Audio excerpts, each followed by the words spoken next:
There you go. Pam, it's all yours. Right. Very well. Hello, everybody. Great to see everyone. I'm going to go ahead and share my screen now. We have a presentation, and then we will open up for conversation.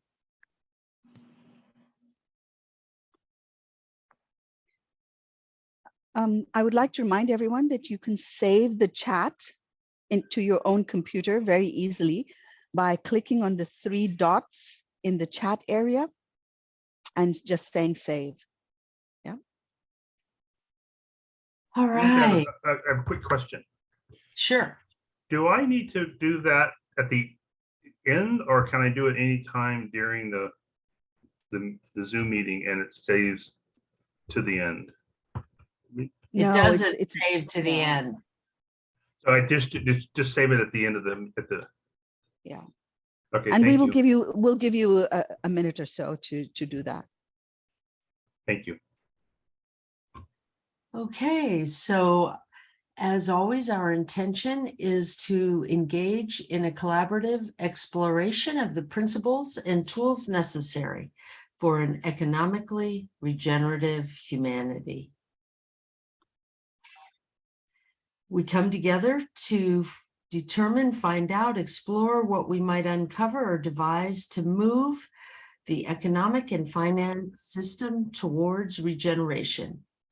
The subject of regenerative economics is huge, but by collaborating together, we may find new ways to help save our planet and our species. In review, last week, Tanuja hosted our discussion on the butterfly effect, and we looked at its features. The butterfly effect is the sensitive dependence on initial conditions in which a small change in one state of deterministic nonlinear system can result in huge differences in a later state. And we really delved into how much more complex the butterfly effect is than it's often reduced to. And we used the classic example of a butterfly flapping, causing a tornado, and what is actually going on. And I'm going to move forward to the next slide here. This week, we'll further deepen our look into this, and with the idea that while few effects, an example being a tornado, have a singular cause, a butterfly flapping, any singular factor may cause many cascading effects, some large, some small. And with that, we're going to watch it's a little bit less than 5 minutes, a wonderful video of the reintroduction of 31 wolves into Yellowstone Park. And I'm going to start this, and Tanuja, you let me know if it's working. One of the most exciting scientific findings of the past half-century has been the discovery of widespread trophic cascades. A trophic cascade is an ecological process which starts at the top of the food chain and tumbles all the way down to the bottom. And the classic example is what happened in the Yellowstone National Park in the United States when wolves were reintroduced in 1995. Now, we all know that wolves kill various species of animals, but perhaps we're slightly less aware that they give life to many others. Before the wolves turned up, they'd been absent for 70 years. But the numbers of deer, because there was nothing to hunt them, had built up and built up in the Yellowstone Park, and despite efforts by humans to control them, they'd managed to reduce much of the vegetation there to almost nothing. They'd just grazed it away. But as soon as the wolves arrived, even though they were few in number, they started to have the most remarkable effects. First, of course, they killed some of the deer, but that wasn't the major thing. Much more significantly, they radically changed the behavior of the deer. The deer started avoiding certain parts of the park, the places where they could be trapped most easily, particularly the valleys and the gorges. And immediately those places started to regenerate.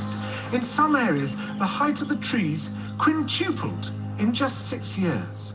Bare valley sides quickly became forests of aspen and willow and cottonwood. And as soon as that happened, the birds started moving.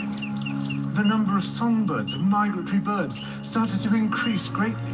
The number of beavers started to increase because beavers like to eat the trees. And beavers, like wolves, are ecosystem engineers. They create niches for other species. And the dams they built in the rivers provided habitats for otters and muskrats and ducks and fish and reptiles and amphibians. The wolves killed coyotes, and as a result of that, the number of rabbits and mice began to rise, which meant more hawks, more weasels, more foxes, more badgers. Ravens and bald eagles came down to feed on the carrion that the wolves had left. Bears fed on it too, and their population began to rise as well, partly also because there were more berries growing on the regenerating shrubs. And the bears reinforced the impact of the wolves by killing some of the calves of the deer. But here's where it gets really interesting. The wolves changed the behavior of the rivers. They began to meander less. There was less erosion, the channels narrowed, more pools formed, more riffle sections, all of which were great for wildlife habitats. The rivers changed in response to the wolves. And the reason was that the regenerating forests stabilized the banks so that they collapsed less often, so that the rivers became more fixed in their course. Similarly, by driving the deer out of some places and the vegetation recovering on the valley sides, there was a soil erosion because the vegetation stabilized that as well. So the wolves, small in number, transformed not just the ecosystem of the Yellowstone National Park, this huge area of land, but also its physical geography.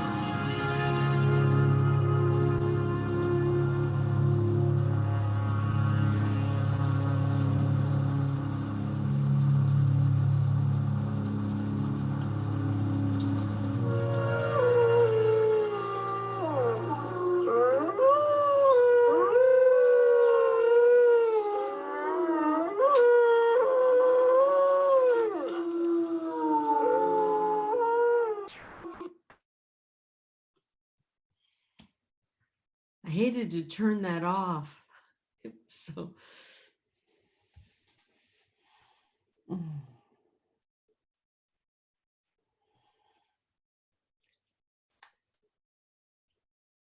It's pretty awesome.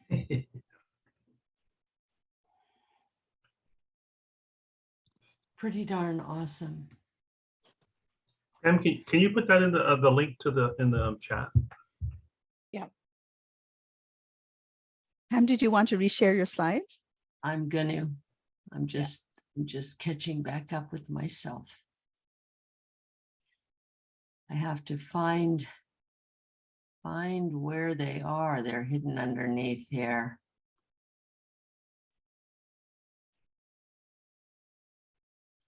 Yeah, okay, here we go. And we're back up.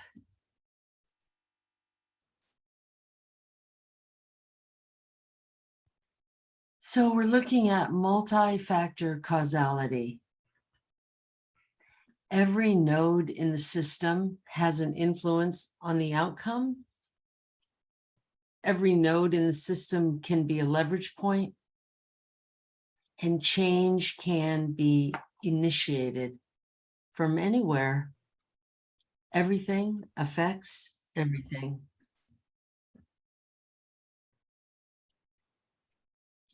So bringing us back into another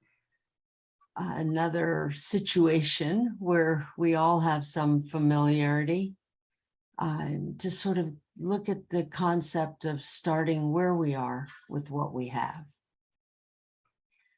We use the example of the COVID-19 pandemic, in which patient health status is an emergent property of many factors: treatment, wealth, political environment, pre-existing conditions, population size, etc. Each of these factors provides an opportunity for impacting the outcome, and actually, one might argue, impacts the outcome. And for example, in countries that have had limited access to vaccines, other public health remedies needed to be were employed with varying degrees of success, effort, and outcome.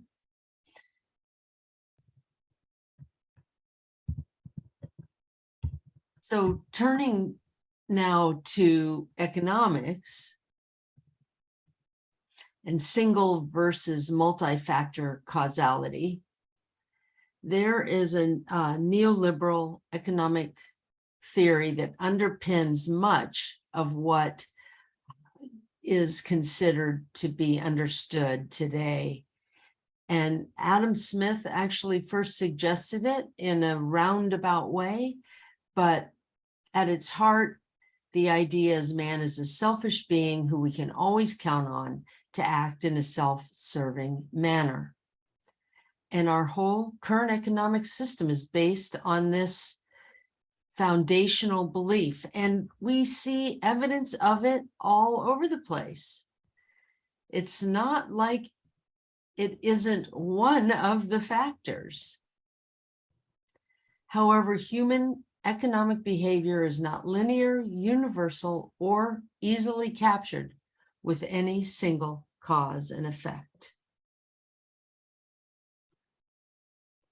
So our discussion prompt for today, and using the general rules of engagement that we ground our discussions in the knowledge that humans wish well for themselves and others, which is an interesting counterpoint given what we're looking at today. We wish to engage in conversation that allows well-wishing to flow. And now that we are deepening our understanding of the complexity of interconnected systems, where does multiple causality fit into the economic theory that we are trying to think about together, envision together, and co-create? So with that, we'll open up our conversation to any thoughts, comments, and moving the conversation forward. Catherine.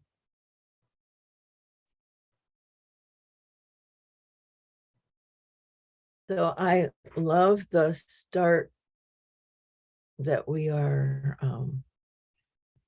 greedy and self-serving. And I think that is the main result of our sense of separation from the planet. Those cultures which are embedded into nature, embedded into the living system of the earth, and see themselves as a small part of that living system, do not have that feeling at all. It's very, very different. And they're very much concerned with the whole and very much sensitive to their impacts on other parts of that living system. So I think the separation that we have from nature is the driver for that kind of separate sense of self. If you aren't trained to care for others and there's no support for doing that, then the only thing left is you, you know, and it's sort of a poverty of possibilities, actually. And it doesn't make us feel happy or content or safe or any of those other things. It really, or meaningful, because we cast about then for what makes us feel good. And what makes us feel good is really the connection. But we aren't in any way taught how to work with that, maintain it, pay attention to it, be sensitive to it. And so it sort of escapes us, and we're floundering around for the second best, which doesn't really work very well. And I'm done. Thank you. Yeah. Colleen.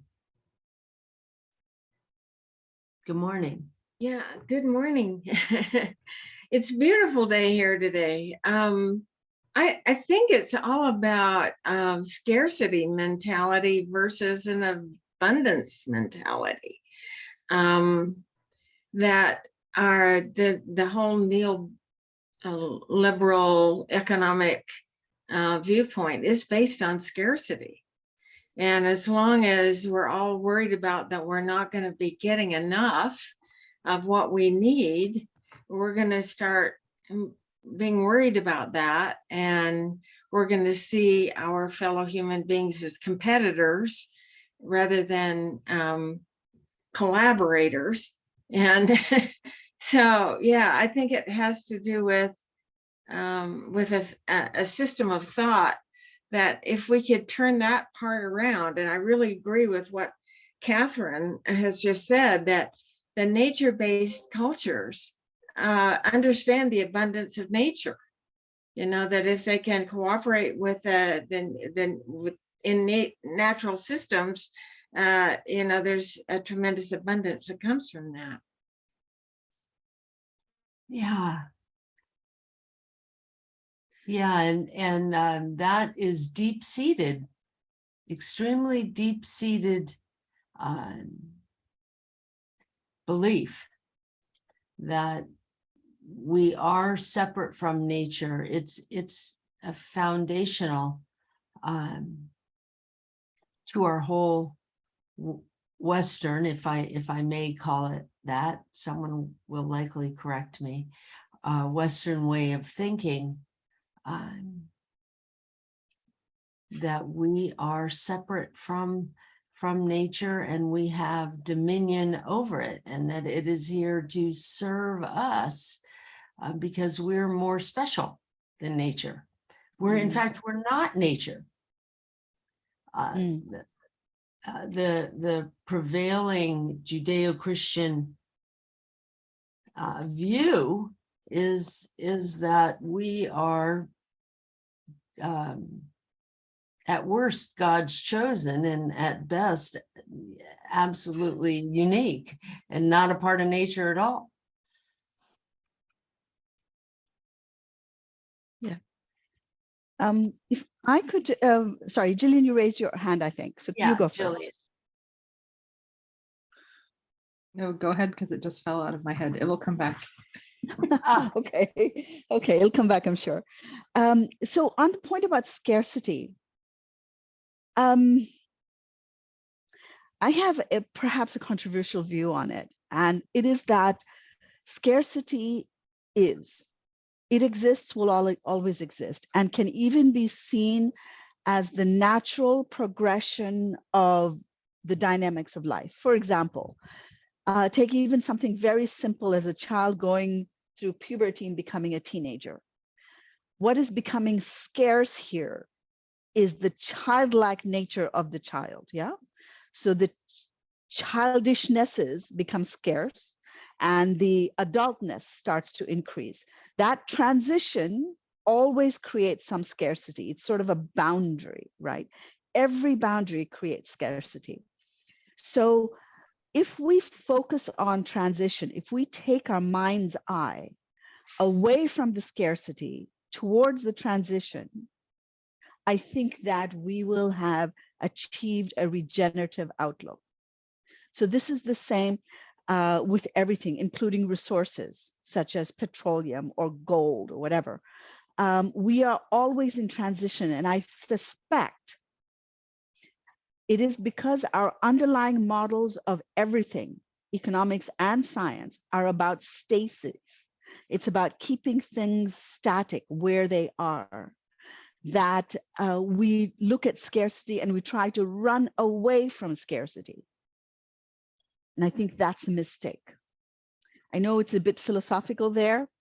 Maybe we'll do a presentation on that at some point. Catherine, go. So for me, scarcity often has to do with flow. And we don't understand that things are replaced in our system. This is a closed system. It has to be cyclic, and that there's cycles to that. And if you work within the cycles, it's infinite.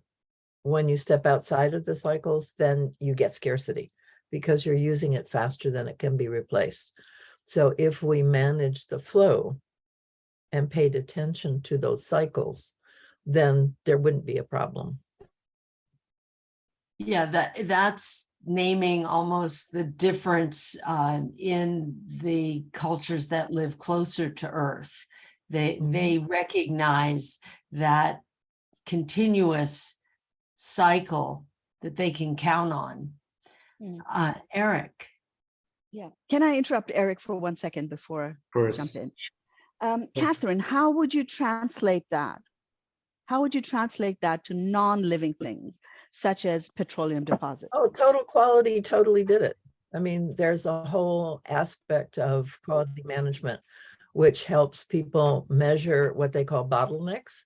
You understand the flow of the system, you understand where the system constricts, and where that constricts, you make sure that the flow is at the same rate that it can go through, not too much, because if you produce too much at one end and try and push it through that bottleneck, it doesn't work either. It stops the flow. So it's working with that constriction so that, and I can't remember the technical name of it, I've been trying, but there's a technical name for it. And it's just understanding the restrictions in natural processes, in manufacturing processes, and working to manage those restrictions so that the flow is consistent will optimize the system. And optimization is the other little piece about that, is that we tend to want to be bigger and best and faster and boldest and all that kind of stuff. And that's not taking into account the system as a whole and how that flow manages. So we actually can create more than we need and therefore have this residue that we have to, this backlog that we have to work with, and the repercussions of that, instead of just generating an even flow and being content with that. Yeah, very interesting. Yeah, very interesting. I was wondering also, in today's atmosphere, if we could take fossil fuel usage and put that in the same picture as renewable resources. And then if we can talk about moving from the constriction in one area, which is fossil fuels, into a different area, if that could be define a cycle and then fund the cycle. One of the things that I think that would address the fossil fuel cycle, because it's a long cycle, yeah, a really long cycle, is to not waste and to not, we've used oil for all sorts of things. We eat oil. You know, we're not designed to do that. So maybe that's not a good use of oil. Maybe not doing that would allow for us to use less of it and to use it more for other things that we need to have it for. We don't need it for food. It really isn't necessary, but we're eating oil. So a lot of the artificial stuff it has oil base. So I think that helps to put the brakes on some of that ingenuity, which really is counterproductive. That's what I would say. Yeah, thanks. Eric. Oh, sorry. Yeah, I'm not, this isn't all like cogent in my own mind yet, but I've got a couple of feelings here that there's another element of this whole scarcity versus abundance equation, maybe, that needs some attention, and that's like where and how we value things, because there are other societies which value things because they're so fundamental to the continuation of life and health, etc. And those may well be things in abundance, and you can even see that in some ceremonies and some, rituals and songs and this sort of celebration of, the abundance of really good things, the fresh water in the river, this kind of thing, as opposed to how so much valuation put on scarcity. I don't know. I have a feeling it's because maybe it's more contested territory. It's not that necessarily the scarce thing is more important in a fundamental way. It can be. I think about how scarcity was manufactured to increase and maintain the price of diamonds. Yes. You know, which only have value in real terms as an abrasive, right? You can use them for grinding things down and cutting them. And they're in super, super abundance. But because we have a market of valuation that is based upon a scarcity of an item, we then manipulate that to increase the price. So there's something in that imbalance that I think is very much worthy of attention. Yeah. Absolutely, Eric. And that is a core tenet of our current neoliberal economic system is scarcity creates value. That is, and you know, a little a three-letter question keeps coming up, and that's why. You know, I think it's hard to understand why that is the case, but I suspect some of the solution lies in that understanding. Rick. I'd just like to offer a different frame on the conversation, thinking about scarcity. You know, rather than scarcity, thinking in terms of we have finite resources, and the supply and demand of those resources that determine whether they're scarcity or not, and who controls the supply and demand. And that can be human controlled, and it can be controlled by external factors. So I just want to put a slightly different spin on that. And I'll give you an example of that. Somebody mentioned oil. You know, there's expendable resources and there's recyclable ones. And so if you look at electric cars as an example, you know, the lithium battery has a lot of issues to it. You know, before it gets into the car. On the other hand, if we look at, they are designing hydrogen-driven cars with liquid hydrogen. And that, we got a lot of hydrogen and oxygen in the world. So I don't think we're going to run out of supply of that. But I want to come back to the notion of neoliberalism. And there's a great TED talk, I think it goes back to 2000, and it's not got that many views. It's only got 23,000 views, and it was by, I think I've mentioned it before, but if you haven't seen it, it's an absolute gem by Johannes Myers, who talks about neoliberalism being past its expiration date. And then lastly, one thing about George Monbiot, he is an amazing speaker. His latest book is called Regenerative.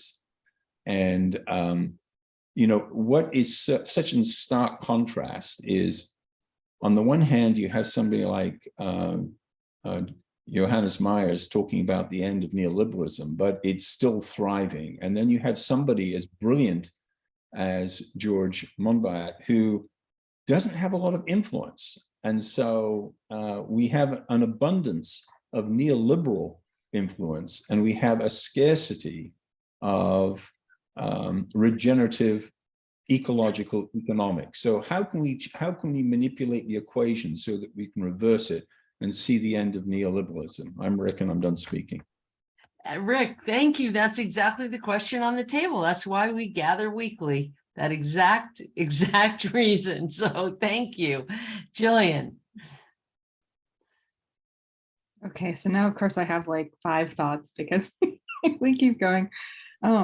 What I was, the first thought though was, I was thinking about how like we're entangled with the current dynamic of the current system, like all of us are, right? Like I would love to not consume fossil fuels, but you know, my life currently depends on it in a number of ways. And I was thinking about how like there's all these interconnected factors, right? And like with the pandemic, a lot of us have been able to work from home for some time, and that's reduced the amount of driving that I've done. And so like I'm realizing I'm not going to, that has some strange consequences, like because I wasn't driving as much, my car was sitting still and chipmunks ate the engine hoses and had to have an insurance claim.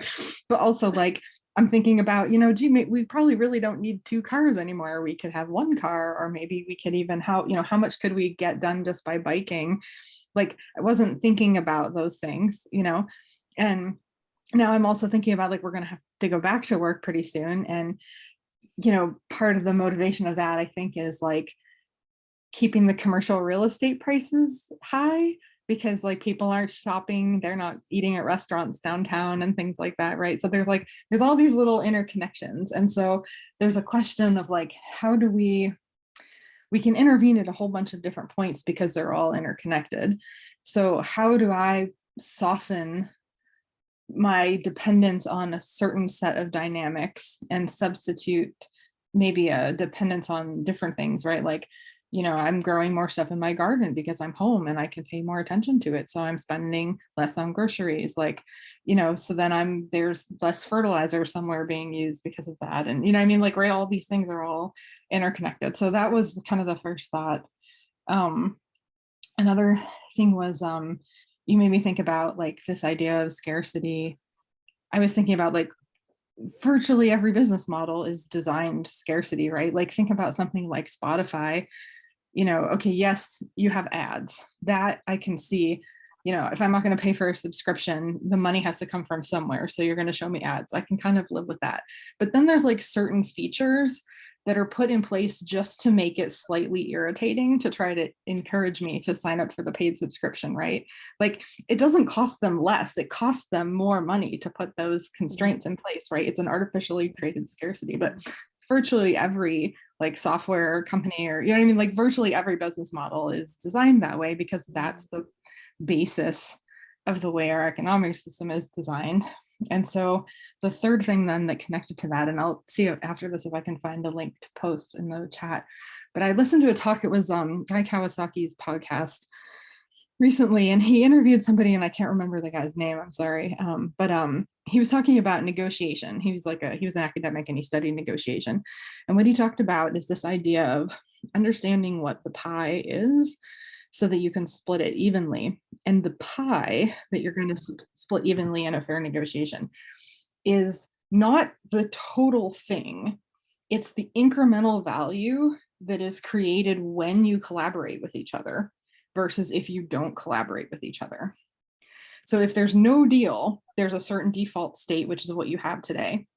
And if there is a deal, there's some new created value that can only come into being when cooperation is happening. And that is the pie, and that is what you want to split 50-50. And so I thought, like, is there something there that might be an interesting piece of that breaking through scarcity? Because there's scarcity that occurs through acting as individuals instead of collaborating, and then the value that's created in collaboration. So those are my head thoughts there. Thank you. Thank you very much.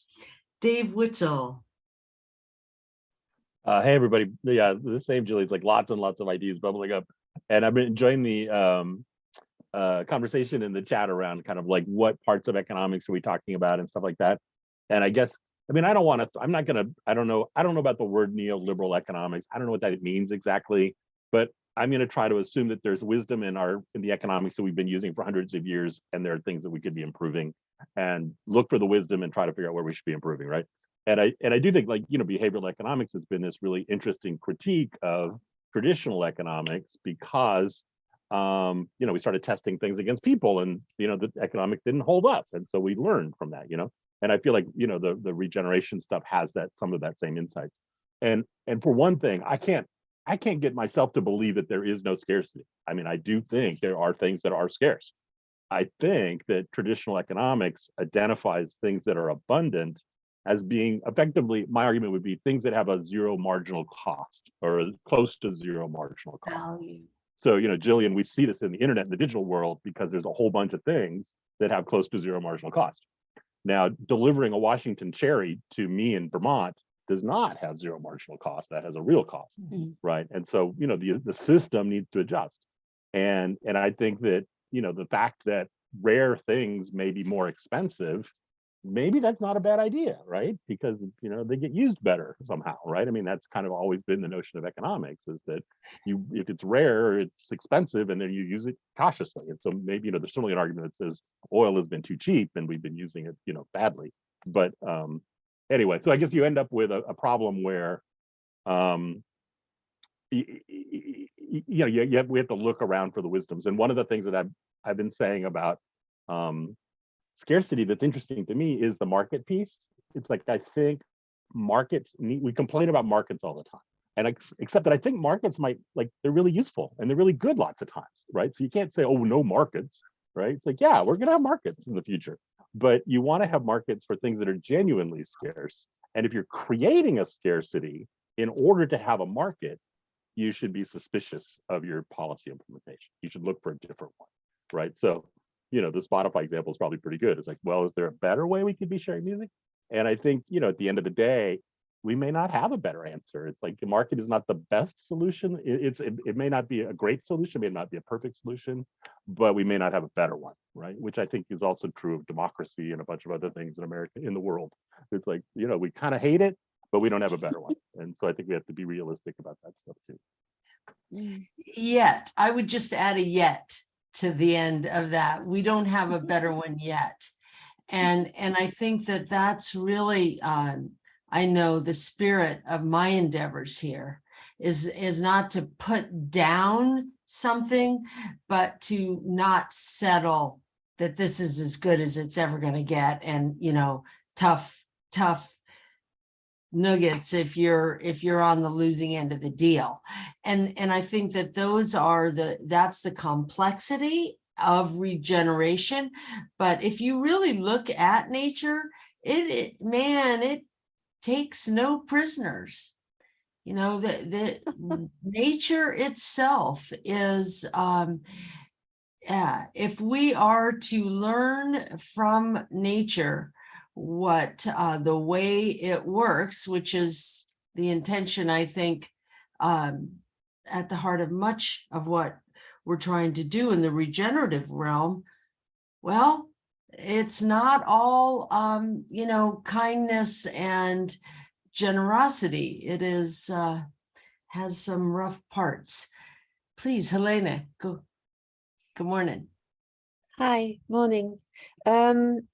Yeah, I wanted to share something with everyone because I'm in a French village at the moment. Village. And I went to a new kind of, it's not really a shop, it's a place selling, actually it's a farmer who sells organic veggies the other day. And what I noticed in this area is that everybody who sells something that from people around, right? And I had this discussion with him, and it was really so interested, because this guy is not, you know, he probably did his A-levels or, you know, I don't know, whatever, his IB or whatever. I mean, he didn't go to university or anything like that, but they have an innate understanding that if they don't collaborate, their region is going to die. And it was, you know, I was actually speaking to him, and I was thinking about, you know, those regenerative communities that we belong to, and we theorize and we discuss, you know, and this is very valid. I mean, you know, we need to, because at the level of the larger system, of course, there's something that's really going very, very wrong. But then I was thinking, you know, those people, they don't meet on Zoom every week to, you know, to decide what can we do regeneratively. You know, they just live their life. But there's an innate understanding that they have to work together. So, you know, this farmer was selling also vegetables from another farm nearby that, you know, that doesn't have a place to sell their wares and so on. And everybody's like that. Everybody's like that here. And I thought, my God, it's so incredible. And my question is, how can we scale that? Or can we scale that? Because, you know, being regenerative is actually something that we've done, you know, as a species, right? We've done that. And in fact, if we look outside of the rich, you know, countries, the center of knowledge and, you know, the center of economic power and so on and so on, I believe, or you know, my experience is that when I visited those places, they were regenerative. People had a very regenerative mindset. So is it a is it a problem that we have, and can we actually scale those human organizations and human and non-human, I mean, you know, system? Does it scale? Can we scale? And if we're looking to develop regenerative principles, then can we actually go there and see what's happening and try to scale it? And it's just a question, because I'm not an economist, and you know, but it was really beautiful to see how they function. Really, very human, very. Anyway, I just wanted to share this. Thank you, Thank Helene. I want to jump in there. I feel it isn't rich nations or anything, but I think our education system has an underlying framework that is somewhat similar to everything else, including the scientific framework and so on, which is based on the idea of reductionism, of isolation and separation, and certainly based on the idea of the mind being superior to the body. And I feel that fundamental, quote, fact that the mind is superior to the body lends itself to say that everything that's related to the body, including human labor, human love, is secondary to everything that's related to the mind, including economic activity. This is also why women's activities is secondary, right? If you look at the economic paradigm we have today, everything that a woman contributes to life itself has no value. So I think the underlying theme here is the separation of mind and body. And those who are living closer to the earth, I feel they don't do that. Or maybe they're not trained into doing that. Let's put it that way. That's just one point, and that we do need to go back towards a more holistic thinking and what it means for our institutions, for our frameworks, fundamental frameworks, to have a holistic thinking. That is the big intellectual challenge, I feel, going forward. How can we bring back frameworks that are whole? Thanks. And Jacob. sorry, Tanuja, if I may just add one thing, completely agree with you. And it's not, it's the separation of the mind of the body, and it's seeing the mind as a very, in a very specific way, you know, the mind as a machine, which is what underlies the development of technology today. Because actually, you know, if you go to India or if you go to Tibet or the Himalayas and, you know, study those ancient traditions, they don't see the mind in the same way at all. So we have a very mechanistic view of the mind. So it's separation of mind and body, and having a very specific mechanistic view of the mind. Okay, I'm going to zip it. So it's even worse than Excellent. it's not just separation of mind, body, it's also the mechanism. Right? The mechanistic, the Newtonian mechanism that we're trying to shift away from. Yeah, Jacob, please. Hi, everybody. Thanks for having me. I joined today. I get GRC notifications all the time, and I usually don't join because I'm doing other stuff, but happy to be here. I'm a forester. I study land management, and I am an entrepreneur. So I've pretty much, what's going on is I studied 4 years of forestry, forest management, and resource management. And I took a lot of time to understand the history of land management in the US particularly, and then also took my interests to understand how like US economy and land management had affected people all across the world, and how people had kind of taken US economic models of land management and applied them to their own landscapes kind of out of context, and oftentimes have caused multiple issues.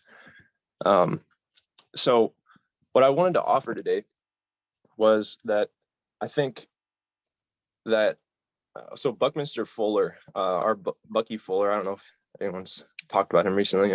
So he said nature is most economical, and economy, the management of home.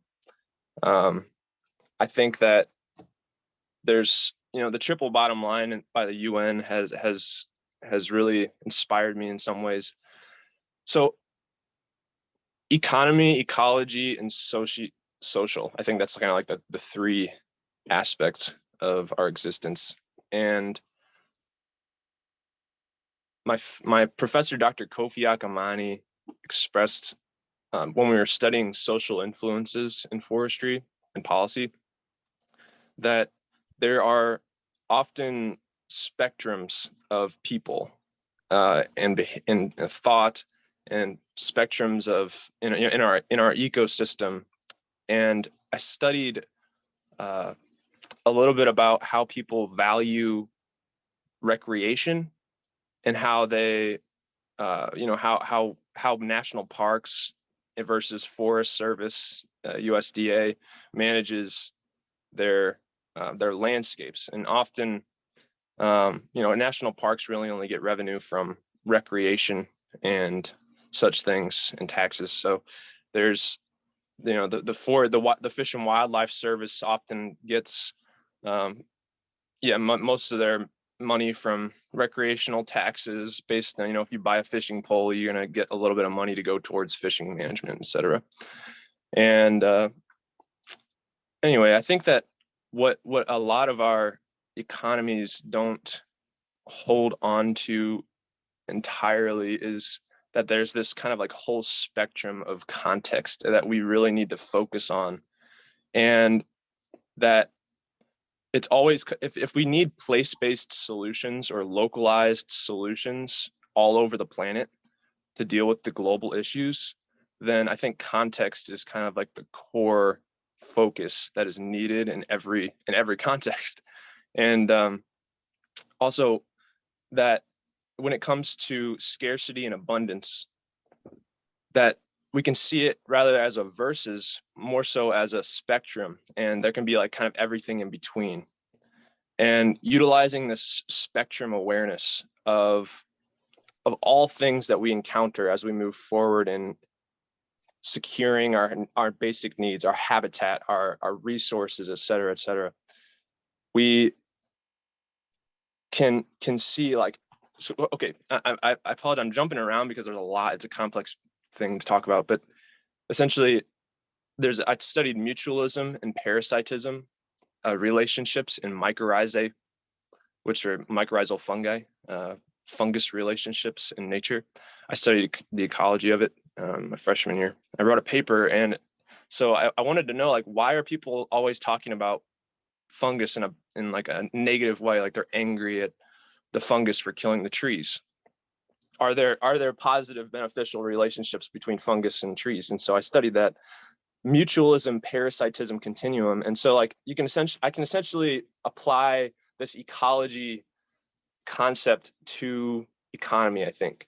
And so in parasitism, you can imagine on one side of the spectrum and mutualism on the other. The parasitism is like a minus relationship between the two organisms or two beings. And then on the mutualism end of things, you can kind of think about it as a plus relationship. And somewhere in between there's commensalism, which is like a 0 plus, or like a 0 0, or like 0 or something like that. So if you can kind of imagine that minus to plus relationship and everything in between, I think that like applying that awareness is of utmost importance for our species, and kind of connecting it to, if we need to manage our home and allow everyone to survive in some form or fashion, and also to allow autonomy, to allow people to make free decision and kind of create their own platform, then I would say our economies need to facilitate a space for individuals to build their own contextual platforms, which would then allow them to build their own frameworks. So no one's reliant on anyone necessarily. And I was thinking, if it's more about like, if there's a difference between codependence and co-commitment when it comes to meeting our basic needs or having relationships in general, then having kind of like a co-committed viewpoint on how we can all I want to meet my needs while also meeting the needs of everyone. So I want to commit to my environment, commit to my local place, commit to my local economy, commit to my local this or that. And so I threw out a lot of ideas here, and I feel very non-linear in my speaking, but I just want to throw that out there and see what you guys think. Thank you so much, Jacob, and I look forward to hearing more from you as you organize all that, because I really think you're on to several things there. So definitely. Jacob, we appreciate the non-linearity of your thought. It also requires us to be non-linear in our listening, but that's a skill we haven't been taught. Lovely. Thank you. Absolutely. Jillian. Jacob, I'm responding to some of what you said. So something that I learned when I did John Kemp's course a little while ago is that there's some of the things that we think of as fungal diseases on crops are actually they're just saprophytes in a healthy context. And it's actually because the plant is like nutritionally not getting what it needs to, because the whole soil ecosystem is so degraded. So there's like signals that the plant would normally be creating that it's not creating, like electrical impulses and things. And so the fungus is there all the time, and it's waiting for the plant to die, because death is like important. Like if things didn't die, it would be a real problem. And if things died and didn't get decomposed, it would be a real problem, right? So that fungus is there waiting for the time when the plant is dead so that it can step in and break it down and recycle things and keep everything moving to new life.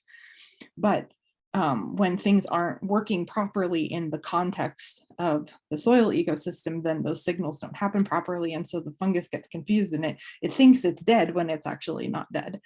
And so, it's kind of like this idea that in our culture, we're so afraid of death, and we're so narrow in the context that we think about, that we like, we think about, I mean, even that spectrum of like parasitic to, commutualism or whatever, like it's even more complex than that, because it's like all these things are serving ultimately beneficial purposes in some regard. And it's just a matter of like things being out of balance. And sometimes I even wonder, like, some of the, we see so much like sociopathic behavior and stuff like at large and the political realm and like all these things. And it's like, I think all of us have a little bit of an inner psychopath or whatever in some regard, right? Like there's all like, we can express many different selves or whatever, but why is that able to express so much? Like some other function, some other ecological function must be out of balance or not, limiting that. Maybe there are some contexts where we kind of need a little dose of that, but maybe not like the big dose that we currently have. So it's like, how do we try to see what's out of balance and try to bring it back into a balanced state, right? Make a little peace with that, but like not allow it to express itself in dangerous ways or harmful ways, right? So that's where my nonlinear thoughts on top of your nonlinear thoughts. Yeah. Thank you for sharing. I think that like definitely acknowledging because like I heard that ecosystems are, we don't necessarily, we can't say like the ecosystem's like entirely like a boon for us all. Like death is a part of our process. And I heard I'm sorry, the host said earlier that like that scarcity is, and I often, for myself, my own personal viewpoint on the planet, or existence is that like being is a shared thing amongst all things, and whatever is and whatever isn't. And so kind of like, it's like if it's a part of the process, even because like why save the planet when there's a bunch of terrible people out there who are trying to kill each other? You know, why save the planet when you're trying to do all this or that? You know, I've heard these many things before, but like, I still think that like if the goal is to ultimately secure habitat and structure for all life overall, then we're still going to be supporting these, you know, these kind of processes in which are not necessarily beneficial for all life. It's like, but is it though? It's a confusing topic in my opinion. It's a big topic, and unfortunately we have come to the end of our hour, and this has just been such a rich and lovely conversation. Thank you all so much for joining, and please come back again. We will be here same I time. wanted to add, Pam, Same I wanted panel. to add Yes. that now that David has brought his psychopathic self to the table, maybe it's time for us to leave.